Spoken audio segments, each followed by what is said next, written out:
वाऱ्याचे गतीन चलपी बोटां, कॉम्प्युटरा पेक्षा चड गतीन टायप जावपी वाक्यां आनी तरी पूण तोंडात एक सुखी शांतता मेळात तुळशीदास कामतांका. फोंडे नगरपालिकेच्या कुशीक फाटीं 44 वर्सां आपूण बरो काय आपलो टायपरायटर बरो हें ब्रीद वाक्य घेवन ते वावुरतात. पुराय भारतांत खूब कमी टायपरायटराचेर काम करपी लोक आसात आनी तातूंतलेच ते एक.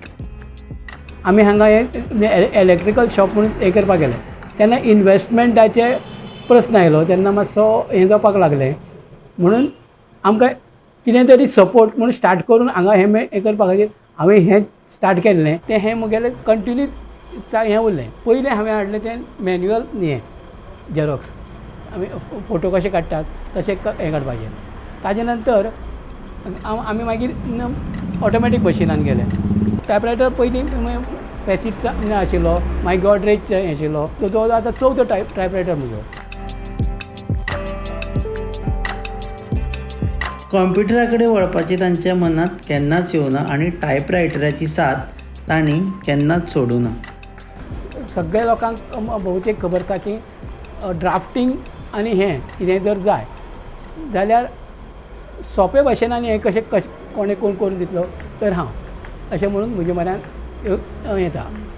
इन एडिशन आमकां म्हणजे मराठीचें ज्ञान, हिंदीचें ज्ञान आनी इंग्लिशीचें ज्ञान हें आशिल्ल्या कारणान आमकां लोकांक हें करपाक आनी कितें कामां आसा ती करून दिवपाक इजी जाता.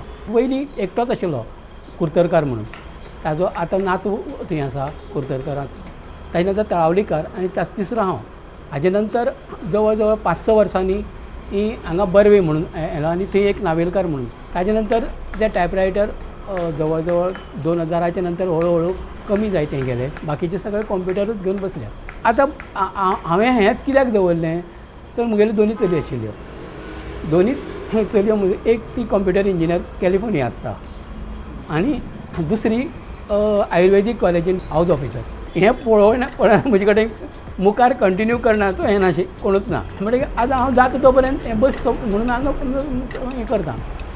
बरें हांव घरा कडेन रावपाक गेलो जाल्यार कस्टमर डायरेक्ट घरा कडेन येता, मातसो यो मरे आनी करून दी अशें म्हणून आमकां तें हांगा हें येता म्हणून आमी येवन हांगा हें करता.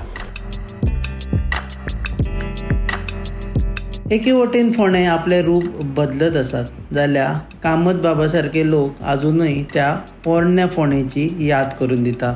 मोवाळ आनी आपुलकेचे फोंडे, अंत्रूज म्हालांतलें सगळ्यांक मनाक लागीं आसपी फोंडे, आमचें फोंडे. तुमी पळयतात गोवा न्यूज.